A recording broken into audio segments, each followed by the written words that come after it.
Hi, this is John from John's Workshop, and today we're going to be pulling the seats out of this 97 Lincoln Town Car.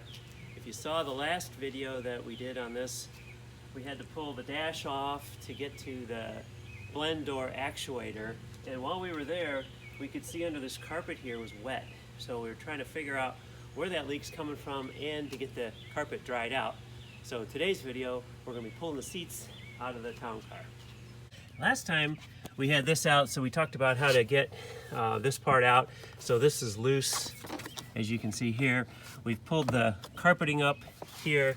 So the main thing is to get the seats out, and in the back door here, we've got basically the same thing going on here. We pop these off just like before, and there's a couple screws holding this in. So that's our next step is we're gonna pull that out and pull the seats out and see what we find underneath the carpeting. Okay, so the next part, we got all the screws out of here. So this pillar cover here, it's just a matter of kind of pulling this off a little bit, and then this actually loosens up, and then this whole thing comes out. And there we go. These plastic covers right here have to come off so that you can get to the bolts, and you can really just kind of pry them off like that. They've just got little tabs here that hold them, and then that lets you get to the bolt here, and then that's what you're going to take out to get the seats out. And here's the back of the seat. Same kind of thing here. You just kind of use your trim removal tool to kind of pop things off, and there you can see this one has a little clip here that picks up this little tab here, and then that allows you to get to the bolt for the seat. So here's the front bolt, and by the way, you want to keep the power on so you can move the seat back and forth. So got the back bolts out, now I've slid it back and we're getting the front bolts out. And I just wanted to point out, it's probably good to use some PB Blaster under the car, so I'm just reaching under here with the PB Blaster, spraying where the bolt is on the underside. Makes it a little bit easier to get this off.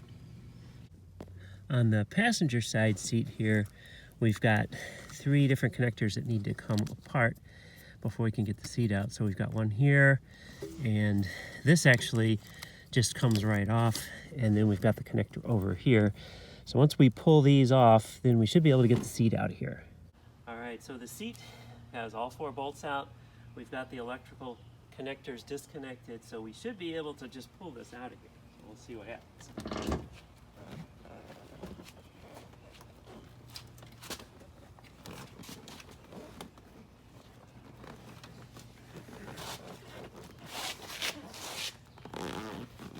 And there we go. First seat out. So same story on the driver's side. The connectors were a little bit different on the bottom, but there's several that you've got to pull out, and then we're loose here and should be able to get the driver's seat out.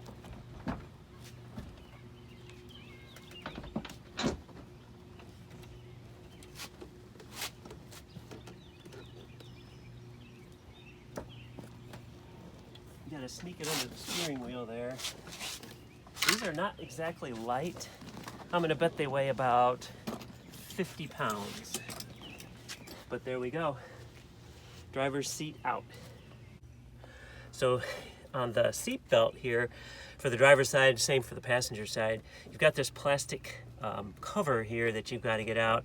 I didn't really have a bit for this, but what you do is you kind of pull it a little bit with your trim tool, and then rotate counterclockwise like this, just grabbing it with your fingers, and you can see it kind of pops out like this, where there you can kind of see how it's made there, and so you can pull that out without breaking anything, and then you've got to get a Torx bit to pull the seatbelt out right here. So this is a T50 bit, so you're gonna have to get a Torx T50 to fit this seatbelt here. And next step, pull these guys out, and hitting the back side of this underneath the car with the PB Blaster is probably a good idea on these as well.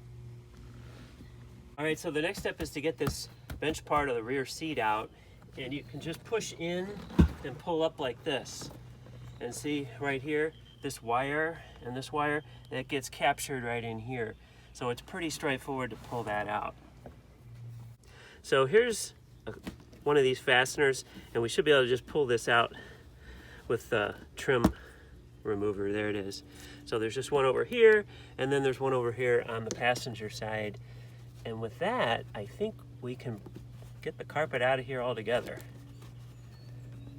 Let's see. Should I stop it? No. Well, this one's a stubborn one.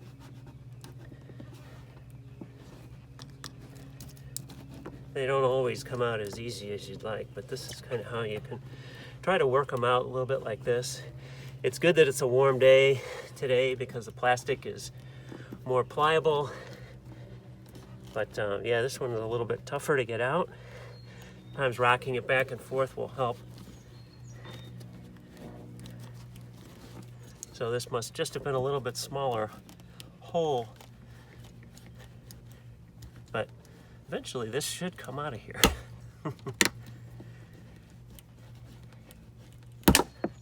And there it is. Okay, so we've got the carpet here pretty loose. And so the idea would just be we're gonna pull it out the back door here and set it off to the side. Okay, so this is the underside of the carpet. We got it out. It's just sitting here on a sheet on the garage or on the driveway. And you can see here, these were the pieces that were kind of wet, and we really wanted to get the carpet out and see if we could figure out where the leaks were coming from. So this is the passenger side over here, driver's side. Actually, the driver's side doesn't look too bad. Passenger side looks a little bit more rusty on here. And then this is just the rest of the underside of the carpet. None of this looks really bad in terms of rust. Maybe right here a little bit, but otherwise it looks pretty good. Okay, so here's the interior of the car, and you can see back in here, this all looks real good. Doesn't look like there's really been any water in here at all. And then as we go forward, it looks like any water we might have was probably coming in the front there. And I don't see any evidence of water down in here pooling or anything like that. But what we're gonna do is we're gonna leave this out, and when it rains, or we may use the hose to try to see if we can figure out where the water's coming in here. While you have the carpet out, it's a good time to do some thorough cleaning like Catherine's doing here. Now that the carpet's out, we've got the seats back in so we can drive the car, but we now can look for leaks with the hose and also when it rains and just see where's this possible leak coming from. And then we don't have to worry about the carpet getting wet and holding that moisture because it's gone. In my next video, I hope to show you where the leaks are coming from and what I had to do to get them stopped. So thanks for watching, and tune in next time.